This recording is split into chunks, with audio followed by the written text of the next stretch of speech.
सरयू की उत्पत्ति के संबंध में ऐसी कथा प्राप्त होती है कि एक बार राजा इक्ष्वाकु ने वशिष्ठ जी से यह इच्छा प्रकट की कि इतनी बड़ी अयोध्या में कोई भी नदी नहीं है जिससे जनमानस को बहुत बड़ी परेशानी होती है। महाराज कोई उपाय कीजिए। राजा इक्ष्वाकु की बात सुनकर वशिष्ठ जी ने नंदिनी से कहा, नंदिनी कोई उपाय बताओ। वशिष्ठ जी के प्रश्न के उत्तर में नंदिनी ने कहा कि महाराज एक बार भगवान बैकुंठ में विराजमान थे। उसे समय भगवान विष्णु के दर्शन के लिए भगवान शंकर और पार्वती वहां पर पहुंचे। उस समय वहां पर अन्य देवता ब्रह्मा नारद इंद्र आदि भी उपस्थित थे। सभी को प्रसन्न देखकर शिवजी मग्न होकर के नाचने लगे। नारद जी वीणा बजाने लगे। इस तरह से सभी के सभी प्रसन्न मुद्रा में हो गए।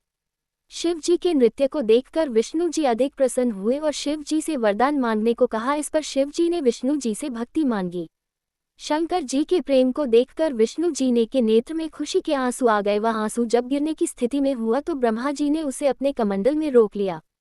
वहीं से आप उन्हीं से कामना करके नदी को प्राप्त कर सकते हैं। ये बात नंदिनी ने वशिष्ठ जी को बताई। 9000 वर्ष ब्रह्मा की तपस्या करने पर ब्रह्मा जी के प्रसन्न होने की स्थिति में वशिष्ठ जी ने ब्रह्मा जी को अपनी इच्छा सुनाई। तब ब्रह्मा जी ने वही विष्णु के नेत्रों का जल कमंडल से पृथ्वी पर गिरा दिया। वह जल सुमेर पर्वत पर गिरा और वहीं पर बहने लगा।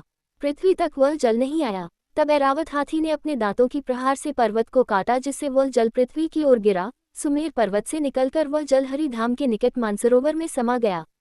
मानसरोवर ब्रह्मा जी के मन से उत्पन्न हुआ है। अब वशिष्ठ जी ने पुनः बहुत दिनों तक तपस्या की और तब भगवान पुनः प्रकट हुए और उन्होंने मानसरोवर को हिचकोलने को कहा। अथक प्रयास के बाद वह जल वहां से निकला और वशिष्ठ जी ने उसे प्राप्त कर लिया और अयोध्या लेकर आए। यही सरयू नदी हुई।